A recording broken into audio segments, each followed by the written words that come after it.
అసలు ఇది ఏం కాలమో ఏవో పోరి మంచి చెప్పినా బాధే చెప్పుకున్నా బాధే.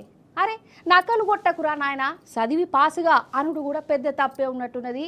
నాకే చెప్తావా అని ఉల్టా సాలనే ఇయ్యర వీర దంచే జమానా కాడికి వచ్చింది. అగో కాదు డాక్టర్ చదువులంటే ఉత్తముచ్చట్నా చదువులు చదివినోళ్ళు ట్రీట్మెంట్లు చేస్తారు, ఆపరేషన్లు చేస్తారు. అందుకే గండేండ్ల దాకా చదువులు చెప్తారు జాగ్రత్తగా. చదువుకునేటోళ్ళు కూడా ఏదో వెట్టికి అన్నట్టు కాకుండా నేర్చుకోవాలన్నట్టే ఈ డాక్టర్ కోర్సు చదువుతారు. అంతే కదా మరి. అన్ని చదువుల లెక్కనే కాదా డాక్టర్ చదువు అంటే. డాక్టర్ చేతున్నే పానాలు కూడా ఉంటాయి.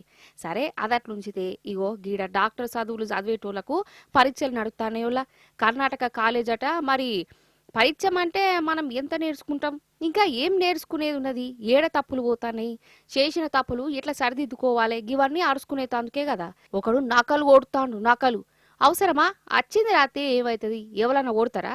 అయితే గిట్లా నకలు కొడుతుంటే సారు దొరకబట్టిండు. కథమిగా ఆ పిల్లగానికి కోపం రానే వచ్చింది. నన్నే చిట్టీలు పెట్టినయవా, నేను నకలు కొట్టకుండా చేస్తావా అని అగో క్లాసు రూములనే సార్ను కొడుతుండలా.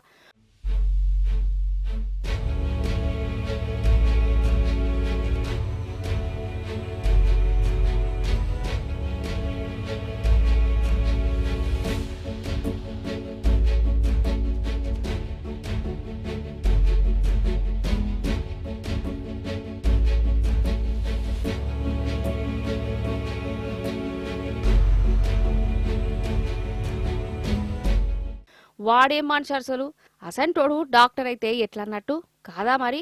అరే నకలు కొట్టి డాక్టర్ చదువులు పాస్ అయితే రేపు జనాలకు ఏం ట్రీట్మెంట్ చేస్తాడు, ఏం ఆపరేషన్ చేస్తాడోలా కొంచెమన్నా సోయి ఉండద్దా. ఇక చేసిన ఘనకార్యం చాలదని నకలు కొట్టకన్నందుకు ఉల్టా సార్నే కొట్టుడట. ఇక ఇసంటోడు డాక్టర్ అవుడు అవసరమా అనులా. వీడేమన్నా అర్జున్ రెడ్డి హీరో అనుకుంటానా? ఆ సినిమాలనన్నా హీరో మంచిగా చదువుకుంటాడు, కానీ వీడు మాత్రం చదువు పక్కకు పెట్టిండు, నకల్నే నమ్ముకున్నాడు, అడ్డమచ్చిన వాళ్ళను కొడుతున్నాడు. ఇగో గిట్లా పాడుపడ్డారు. ఏమైందేమో పో.